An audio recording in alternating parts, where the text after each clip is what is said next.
the whole idea for the movie came from Andrew Nichols' brain, which can be an awesome place. Yeah, and basically when we turn 25, the aging gene stops. We figured out how to look 25 forever. But the risk of that, that's the good part. The bad part is what happens at that point is your body clock starts. It's sitting on your left forearm, and you have a year of time that you save up until the time you're 25. It starts on your 25th birthday. And so basically you start running out of time. Now you can make time, you can steal time, you can borrow time. It's all kind of transmitted through your pulse. And so I play Will, sort of an everyday man from the slums who wakes up with 23 hours on his clock every day. So he has less than a day to live. And so he's almost like a rat in a maze, constantly running the wheel, so to speak. Has to work. He works at a factory for time, and that's where the movie starts. And basically, when you run out of time, you have a heart attack and you die immediately, which is really kind of an amazing concept because you just had these dead bodies on the street, and we could have gotten really morbid with it, but we didn't because that's not the point. But it's pretty cut and dry. Like you run out of time, that's it. There's nothing you can do. If the doctors, if through science we ever figure out how to live forever, then I'm sure the government is going to find a way to steer away from overpopulation. And that's, that was sort of the paradox that Andrew, was the impetus for this movie. And and on top of that, you have these two characters. You have mine, who comes from a very poor part of town, and Amanda's character Sylvia, who comes from a very rich part of town. And we end up together on the run through these crazy, extenuating circumstances, and it's a thrill ride, the whole movie. I think you're trying to.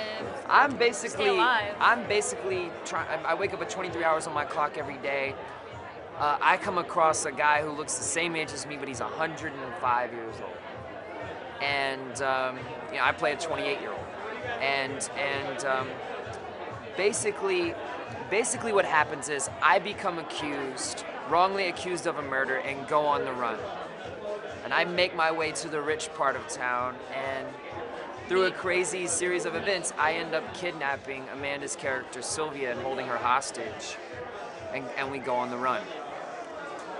Because you lose all your money, all your time. All your time. Time is money. He loses all his time at some point, like right in the beginning when he goes into the rich part of the world, where we are, and he then he gets caught, loses all his money, kidnaps me, and then we kind of are slowly becoming closer until we are naked together. Oh, then there's that. You can't do without I don't romance. Oh, well. I had a good time. Yeah. I didn't mind it. It wasn't bad. It wasn't terrible. It wasn't great, but it wasn't. It's completely original. The script is completely original, obviously, coming from Andrew Nichols' brain. I think it's one of those concepts that really does work. Sometimes you read something and it's just so existential that you just can't wrap your mind around it. This you can. This makes actual sense when you're done with the script. You're like, my God, this really could. This seems possible, even though it's not. It actually makes you feel like anything is possible because he's written. I mean, there's so many different ideas and they all make sense. They all work. It's a big puzzle that just goes together in Andrew's brain, and he's expressing that on paper and a story and with really in-depth characters. And he has Andrew, Gattaca. He wrote The Truman Show, directed Gattaca, Lord of War. He has the uncanny ability to take a thrilling concept and also show you, a little, there's a little irony to what he does with his films because he's the king of the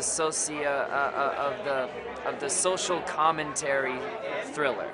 To be able to thrill you with an intimate story like my story, Go on the Run, and it's an action movie the whole time. you're constantly you're trying to keep up.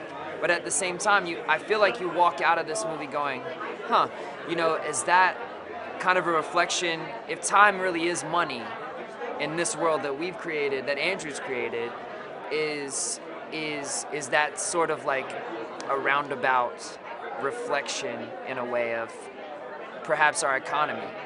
You take this world that we live in, it immediately gets split up.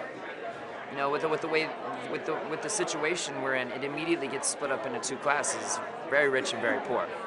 And so there's no middle class. You don't really ever see middle class. But that's what I love about Andrew's movie. I mean, that's what got me invested as well. Is it's so many things. I mean, my favorite action movies were always about ordinary guys, Die Hard and The Fugitive, and there are elements of there are themes in those movies that I really felt like I tried to carry with me on this film, and they're totally original characters. It's exciting to be at Comic-Con talking about original characters. I actually tore my calf on set. That sucks. That was very painful, so that sucked.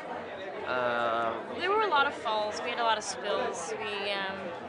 It was really exhausting. We got tossed around in a car a little bit.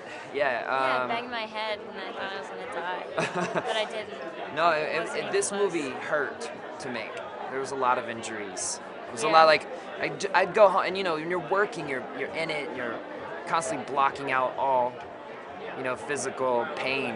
I get home and I'd have these scratches and bruises and bloody knuckles, and I was like, how did I get that? I wasn't in a fight, So apparently Andrew Nichols' movies will physically harm you. But it looks good.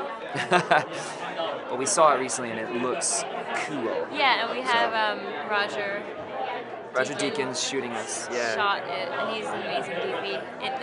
He really brings out all the elements of like Andrew's world, like physically. Just the aesthetics are just amazing. So in tune with the tone of it. It's great. It's actually really. I haven't seen a film in this genre that I've felt like has been this intimate and performance driven, because I mean, honestly, we want people to love our characters too. We want them to follow our characters, and that's the biggest part of getting the audience in any genre.